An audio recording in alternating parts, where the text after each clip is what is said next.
अस्सलाम वालेकुम dear students. GK session के आज के लेक्चर में हम नेक्स्ट जो डिफरेंट इंटरनेशनल ऑर्गेनाइजेशंस हैं उन पे बात करेंगे। प्रीवियस हमारा जो लेक्चर था उसमें हमने देखा था कि जो वर्ल्ड वॉर 1 है उसके बाद एक इंटरनेशनल ऑर्गेनाइजेशन बनी थी जिसको कहा जाता है लीग ऑफ नेशंस।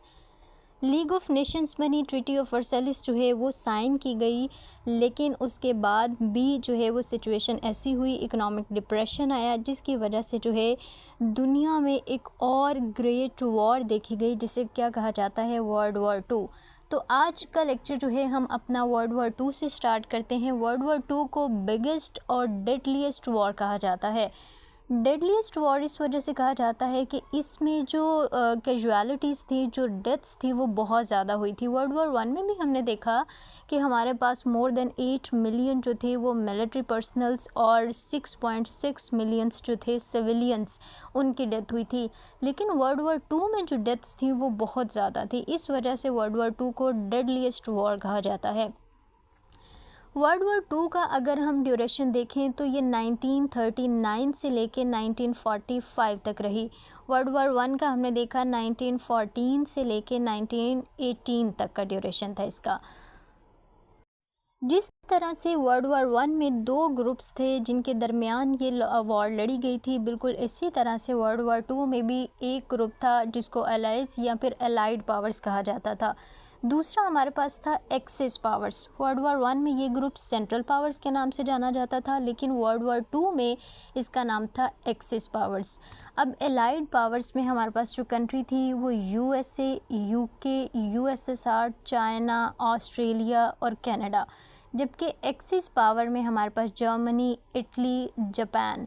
अब एक चीज़ मैं आपको बताऊं कि जो हमारे पास वर्ल्ड वॉर 1 थी ना, उसमें जो हमारे पास सेंट्रल पावर्स थी जिसमें जर्मनी भी एक हिस्सा था, उसमें एक और पार्टनर था ऑटोमन एम्पायर। लेकिन हमें पता है कि वर्ल्ड वॉर 1 के बाद जो ऑटोमन एम्पायर थी, जो सल्तनत उस्मानिया थी, वो डिसइंटीग्रेट हो गई थी। सारी जो टेरिटरीज़ ऑटोमन एम्पायर के अंडर थी उनको सेपरेट कर दिया गया था। इसलिए एक्सिस पावर जो कि वर्ल्ड वॉर 2 में ग्रुप था उसमें ऑटोमन एम्पायर का जिक्र नहीं है। अब इसमें मेजर कॉजेज़ क्या थी जिसकी वजह से वर्ल्ड वॉर 2 स्टार्ट होती है? तो सबसे मेन कॉज हमारे पास आती है rise of militarism in Germany and Japan. आपने नाम सुना होगा नाज़िज़म, हिटलर की जो एक कैंपेन थी, तो वो एक बेसिक रीज़न थी जिसकी वजह से वर्ल्ड वॉर 2 स्टार्ट हुई। यहाँ पे मैं आपको थोड़ा सा कॉन्टेक्स्ट समझाऊंगी कि जब वर्ल्ड वॉर 1 हुई थी ना, उसमें जो कॉलोनीज़ थे डिफरेंट, उनको ख़त्म किया गया था। अब देखें, जो पहले ममालिक होते थे हमारे पास, मुख्तलिफ एम्पायर्स हमें सुनने को मिलती हैं। ब्रिटेन थी और उसके बाद जो था हमारे पास जर्मनी। तो ये क्या करती थी, ये एम्पायर्स क्या करती थी, जिसके पास जितनी ज़्यादा कॉलोनीज़ होती थी वो उतनी ही ज़्यादा पावरफुल एम्पायर कहलाती थी। तो लेकिन वर्ल्ड वॉर 1 के बाद क्या हुआ, बहुत सारी कॉलोनीज़, बहुत सारी जो एम्पायर्स थी वो डिसइंटीग्रेट हो गई। तो जर्मनी के साथ भी ऐसा हुआ था। जब ट्रीटी ऑफ वर्साइल्स साइन की गई थी तो उसमें जर्मनी और दूसरे ममालिक से ये कहा गया था कि आपने जो मुख्तलिफ़ कॉलोनीज़ बनाई हैं अफ्रीका में, एशिया में, आप उन कॉलोनीज़ को छोड़ें, आप उनको इंडिपेंडेंस दें। तो लेकिन फिर जब बाद में वर्ल्ड वॉर 1 के बाद जो है हिटलर यहाँ पे आया, तो उसने फिर जो है वो एक कैंपेन चलाई कि हमें दोबारा से जो है वो एक्सपेंशन चाहिए। ठीक है, हम जर्मनी को एक्सपैंड करेंगे, इसमें दोबारा से जो है वो कॉलोनीज़ बनाएंगे, ज़्यादा पावर हासिल करेंगे। तो इसी वजह से फिर जो है जब जर्मनी ने इन्वेड किया था पोलैंड, तो फिर जो ये जो है हमारे पास वर्ल्ड वॉर 2 जो है वो स्टार्ट हो जाती है। और इसकी मेजर रीजंस हमारे पास आ जाती हैं failure of treaty of Versailles और failure of League of Nations. अब देखें, वर्ल्ड वॉर 1 के बाद ये ट्रीटी ऑफ वर्साइल्स साइन की गई, लीग ऑफ नेशंस बनाई गई, और इन ऑर्गेनाइजेशंस के बनाने का बेसिक पर्पस यही था कि नेक्स्ट कोई भी कन्फ्लिक्ट होगा तो कंट्रीज़ क्या करेंगे, निगोशिएशंस करेंगे, डायलॉग के ज़रिए जो है वो कोई भी प्रॉब्लम सॉर्ट आउट करने की कोशिश करेंगे। लेकिन ऐसा नहीं हुआ, दोबारा से जो मुख्तलिफ़ कंट्रीज़ थी वो वॉर में इंडल्ज हुई। इस वजह से लीग ऑफ नेशंस फेल्ड रही, ट्रीटी ऑफ वर्साइल्स वो फेल्ड रही, और दुनिया में दोबारा से एक और ग्रेट वॉर जो है वो स्टार्ट हो गई। एक और रीज़न समझी जाती है वर्ल्ड वाइड इकोनॉमिक डिप्रेशन। ठीक है, इकोनॉमिक डिप्रेशन जो था उसकी वजह से भी सूरत हाल काफ़ी ज़्यादा ख़राब हुई थी ममालिक में, जिसकी वजह से ये जो वर्ल्ड वॉर टू है वो स्टार्ट होती है।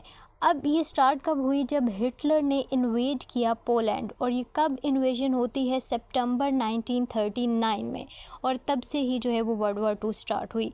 अब इस वर्ल्ड वॉर टू में कितनी नेशंस इन्वॉल्व थी? 50, मोर देन 50, जबकि वर्ल्ड वॉर वन में कितनी थी? More than 30। और इसमें डेथ कितनी होती है? तकरीबन 60 to 80 मिलियंस। अब ये देखें, ये हमारे पास एक बहुत बड़ा नंबर है, 60 to 80 मिलियंस इनकी डेथ्स होती है वर्ल्ड वॉर टू में। अब सबसे पहले कब जो है वो न्यूक्लियर बॉम्ब की डेटोनेशन होती है, यानी कि पहली ऐसी वॉर जब न्यूक्लियर वेपन्स को यूज़ किया गया था, तो वो वर्ल्ड वॉर टू थी। और ये यूज़ किसने किया था? यूएसए ने। और सबसे पहले अटैक किस पे किया गया था? जापान। तो 2 न्यूक्लियर बॉम्ब्स जो हैं वो जापान में फेंके गए थे, एक हिरोशिमा के मुकाम पर और दूसरा नागासाकी। अब इससे रिलेटेड थोड़ी इन्फॉर्मेशन नोट डाउन कीजिएगा। वो एमसीक्यूज़ में पूछता है कि अमेरिका ने जो हिरोशिमा पे न्यूक्लियर बॉम्ब फेंका था उसका क्या नाम था? तो उसका नाम था लिटिल बॉय, और ये फेंका था उसने 6 अगस्त को। ठीक है, जबकि दूसरा उसने जो वेपन फेंका था वो नागासाकी पे, और नागासाकी पे जो उसने बॉम्ब फेंका था उसका नाम था फैट बॉय, और ये उसने फेंका था 9 अगस्त को। एंड ऑफ वॉर कब होती है? सितंबर 2 1945 में, जब जापान ने सरेंडर कर दिया। अब देखिए, ये जापान पे ही उसने अटैक किया। जब जापान पे इतने ज़्यादा डेडली अटैक्स हुए ये हिरोशिमा और नागासाकी पे, तो फिर जापान ने क्या किया? सरेंडर कर दिया सितंबर 2 1945 में। तो फिर उसके बाद जो है ये वर्ल्ड वॉर टू ख़त्म हो गई। अब जैसे ही वर्ल्ड वॉर टू एंड की तरफ जा रही थी, तो जो वर्ल्ड लीडर्स थे वो फिर मिल बैठते हैं और कहते हैं कि हम एक नई ऑर्गेनाइजेशन बनाएंगे, इंटरनेशनल ऑर्गेनाइजेशन, जिसका नाम यूनाइटेड नेशन ऑर्गेनाइजेशन रखा जाता है। और ये इस्टेब्लिश की गई 24 अक्टूबर 1945 में। और कितने कंट्रीज़ जो हैं वो फाउंडिंग मेंबर्स थे? 51, यानी 51 कंट्रीज़ के जो लीडर्स थे उन्होंने ये सारा डिसाइड किया था कि हमें एक नई ऑर्गेनाइजेशन बनानी चाहिए। तो ये हमने डिटेल्स डिस्कस की वर्ल्ड वॉर वन से रिलेटेड और वर्ल्ड वॉर टू से रिलेटेड। नेक्स्ट हम देखेंगे फीफा। अब ये फ़ीफ़ा क्या है? ये एक ऑर्गेनाइजेशन है, एसोसिएशन है, federal international day football association. ये इस्टेब्लिश की गई 21 मई 1904 में, और इसका हेडक्वार्टर है ज़्यूरिख, स्विट्ज़रलैंड। और इसके प्रेसिडेंट, जो करंट प्रेसिडेंट हैं, वो गियानी इन्फैंटिनो हैं। और इसके मेंबर्स टोटल जो हैं 211 नेशनल एसोसिएशंस। टीम्स इसमें कितनी हैं? 32 टीम्स हैं। अब first Asian country to host FIFA World Cup सबसे पहले किस एशियन कंट्री में खेला गया था? तो वो साउथ कोरिया में और जापान, इन दोनों में। और ये कब खेला गया? 2002 में। First Arab country to host FIFA, सबसे पहले किस अरब मुल्क में जो है वो फीफा वर्ल्ड कप होस्ट किया गया? तो ये कतर में 2022 में जो है वो होस्ट किया गया था। अब ये जो 2022 में कतर में फीफा वर्ल्ड कप हुआ था, उसकी जो सिक्योरिटी थी वो पाकिस्तान ने प्रोवाइड की थी। तकरीबन 4500 सोल्जर्स जो थे वो पाकिस्तान से भेजे गए थे इस इवेंट की को सिक्योरिटी प्रोवाइड करने के लिए।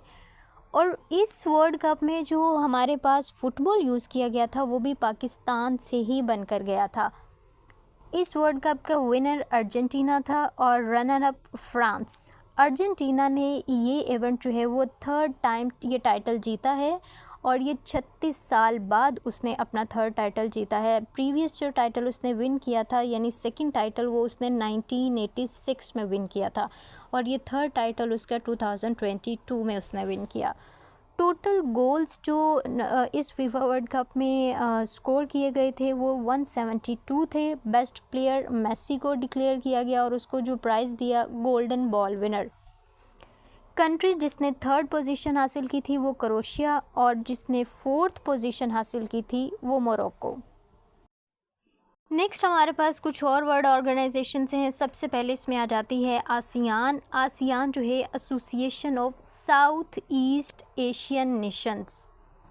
साउथ ईस्ट एशियन नेशंस मैंने आपको बताया है कि जो ईस्ट एशिया वाली साइड पे मौजूद हैं, जिसमें हमारे पास थाईलैंड आ जाता है, इंडोनेशिया आ जाते हैं, ये सारे कंट्रीज़ हैं। ये ऑर्गेनाइजेशन इस्टेब्लिश हुई थी 8 अगस्त 1967 में। जैसे कि जब हमने सार्क पढ़ी थी वहीं पे मैंने आपको बताया था कि 1967 में साउथ एशिया ईस्ट एशिया के जो नेशंस थी, जो कंट्रीज़ थी, जब उन्होंने मिलकर एक ऑर्गेनाइजेशन बनाई तो हमारे पास ज़ियाउर रहमान जो कि बांग्लादेश के प्रेसिडेंट थे, उन्होंने एक आइडिया दिया था कि बिल्कुल इसी तरह से जो हमारे साउथ एशिया के कंट्रीज़ हैं उनको भी ये इसी तरह की ऑर्गेनाइजेशन बनानी चाहिए। तो फिर फाइनली 1985 में सार्क इस्टेब्लिश की गई। आसियान का हेडक्वार्टर जकार्ता इंडोनेशिया में है। टोटल मेंबर्स इसके 10 हैं और ऑब्जर्वर स्टेट्स 2 हैं। ज़्यादा आप जो मेन फोकस रखिएगा वो इसकी डेट पे कि ये इस्टेब्लिश कब की गई, और सेकंड जो है उसका हेडक्वार्टर। सेकंड ऑर्गेनाइजेशन हमारे पास आ जाती है एडीबी, एशियन डेवलपमेंट बैंक। ये इस्टेब्लिश किया गया था 19 दिसंबर 1966 में। इसका हेडक्वार्टर मनीला फिलीपींस में है और इसके टोटल मेंबर्स हैं 68। थर्ड ऑर्गेनाइजेशन है अरब लीग। अरब लीग जो है ये इस्टेब्लिश की गई 22 मार्च 1945 में। अभी रिसेंटली पीपीएससी के एक एग्ज़ाम में ये एमसीक्यू पूछा था कि अरब लीग जो है वो किस ईयर में इस्टेब्लिश की गई, तो 1945 में। इसका हेडक्वार्टर कायरो इजिप्ट में है और इसके टोटल मेंबर्स 22 हैं। नेक्स्ट हमारे पास है वर्ल्ड ट्रेड ऑर्गेनाइजेशन। ये इस्टेब्लिश किया गया 1995 में। इसका हेडक्वार्टर जिनेवा स्विट्ज़रलैंड है और इसके टोटल मेंबर्स 164 हैं। पाकिस्तान ने कब ज्वाइन किया? 1995 में। पाकिस्तान एक फाउंडिंग मेंबर है, यानी कि जब वर्ल्ड ट्रेड ऑर्गेनाइजेशन इस्टेब्लिश की गई तो जिन कंट्रीज़ ने मतलब आइडिया दिया जो इसमें साथ साथ रहे इसके इस्टेब्लिशमेंट में, तो उनमें से पाकिस्तान भी एक था। जबकि जो चाइना था उसने वर्ल्ड ट्रेड ऑर्गेनाइजेशन को 2001 में ज्वाइन किया था। वो ये भी एमसीक्यूज़ पूछ लेता है। नेक्स्ट हमारे पास ऑर्गेनाइजेशन है ILO। अब ILO क्या है? ये इंटरनेशनल लेबर ऑर्गेनाइजेशन है। अब ये ना world's oldest still existing organisation है, कि सबसे पुरानी है और अभी तक एग्जिस्ट कर रही है। जैसे कि 1999 में तो एक हमारे पास और भी ऑर्गेनाइजेशन थी, लीग ऑफ नेशंस, वो भी बनी थी लेकिन वो भी एग्जिस्ट नहीं करती। लेकिन ILO जो है इंटरनेशनल लेबर ऑर्गेनाइजेशन, ये इस्टेब्लिश की गई 29 अक्टूबर 1999 में। इसका हेडक्वार्टर जिनेवा स्विट्ज़रलैंड में है।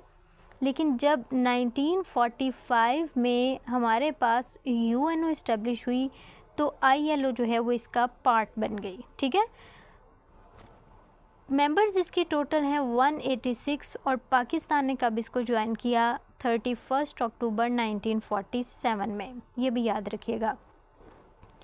अफ्रीकन यूनियन नेक्स्ट हमारे पास। जैसा कि यूरोपियन यूनियन हमने पढ़ा था ना कि यूरोप के जो मुख्तलिफ ममालिक हैं उन्होंने मिल के अपनी एक ऑर्गेनाइजेशन बनाई है, बिल्कुल इसी तरह से जो अफ्रीका के मेंबर्स हैं, अफ्रीकन कंट्रीज़ हैं, उन्होंने भी मिल के अपनी एक ऑर्गेनाइजेशन बनाई है और वो कहलाती है अफ्रीकन यूनियन। ये इस्टेब्लिश की गई 9 जुलाई 2002 में और इसके हेडक्वार्टर जो है इसका वो है एडिस अबाबा इथियोपिया में और इसके टोटल मेंबर्स हैं 55।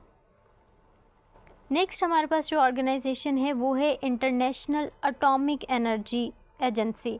अब ये जो ऑर्गेनाइजेशन है ना, ये कि इसका काम यही है कि मुख्तलिफ़ कंट्रीज़ के जो न्यूक्लियर प्रोग्राम्स हैं उनको सुपरवाइज़ करना, ये इंश्योर करना कि वो जो न्यूक्लियर प्रोग्राम्स उन्होंने लॉन्च किए हुए हैं वो जस्ट सेफ़ एनर्जी बनाने के लिए यूज़ किए जाएं। सेफ़ एनर्जी यानी इलेक्ट्रिसिटी वगैरह, ताकि वो उससे न्यूक्लियर बॉम्ब जो हैं वो ना बनाएं। अब ये इस्टेब्लिश की गई थी 29 जुलाई 1957 में और इसका हेडक्वार्टर वियना ऑस्ट्रिया में है। इसके टोटल मेंबर्स 171 हैं। फोर्थ ऑर्गेनाइजेशन हमारे पास नेक्स्ट जो है वो कॉमनवेल्थ ऑफ नेशंस है। ये इस्टेब्लिश हुई थी 11 दिसंबर 1931 में और ये फॉर्मली कॉन्स्टिट्यूटेड जब की गई 28 अप्रैल 1949 में। अब एक चीज़ मैं आपको इसके बारे में बताऊं, कॉमनवेल्थ ऑफ नेशंस स्पेसिफ़िकली ये ना ब्रिटेन ने बनाई थी। ये सिर्फ इसीलिए बनाई थी कि वो कंट्रीज़ जो इनकी कॉलोनी से निकलते जा रहे थे, ये उनके साथ एक लिंक रखना चाहता था, ठीक है। तो वो कंट्रीज़ जो पहले कभी ब्रिटेन की कॉलोनीज़ रही हैं लेकिन बाद में उन्होंने इंडिपेंडेंस हासिल कर ली, तो यूके ने यानी कि ब्रिटेन ने फिर ये ऑर्गेनाइजेशन बनाई ताकि उन सारे कंट्रीज़ के साथ जो है वो एक कनेक्शन, एक कोऑपरेशन जो है वो जारी रखा जा सके। तो पहले ये इस्टेब्लिश की गई 1931 में, लेकिन फिर बाद में जो है दोबारा इसको रिकन्स्ट्रक्ट किया गया 1949 में। इसका हेडक्वार्टर लंदन यूके में है और इसके टोटल मेंबर्स 54 हैं। नेक्स्ट हमारे पास है ऑर्गेनाइजेशन ECO। ECO है इकोनॉमिक कोऑपरेशन ऑर्गेनाइजेशन। अब ये ECO जो है ना, ये इस्टेब्लिश की 1985 में, लेकिन ये ऑर्गेनाइजेशन फॉर्मली जानी जाती थी RCD के नाम से। अब ये RCD है रीजनल कोऑपरेशन फॉर डेवलपमेंट। 1964 से लेके 1979 तक ये इसी नाम से रही, लेकिन उसके बाद इसको सस्पेंड कर दिया।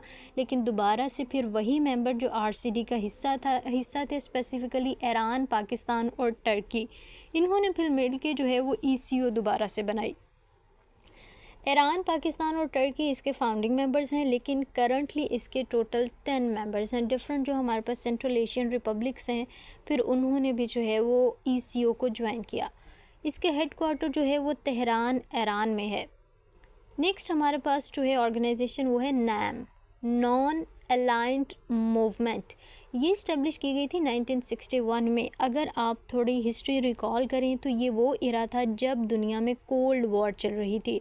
कोल्ड वॉर यानी कि दुनिया बायपोलर थी, दो ग्रुप्स थे, एक कम्युनिज़म को प्रमोट कर रहा था, एक कैपिटलिज़म को प्रमोट कर रहा था।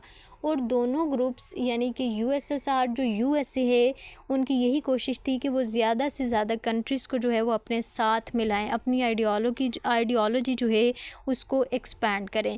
तो उसी टाइम फिर कुछ पॉलिटिकल लीडर्स कुछ कंट्रीज़ के, नसर जो थे ये इजिप्ट के थे, टीटू यूगोस्लाविया के थे और नेहरू इंडिया के, इन्होंने मिलकर जो है फिर NAM इस्टेब्लिश की 1961 में।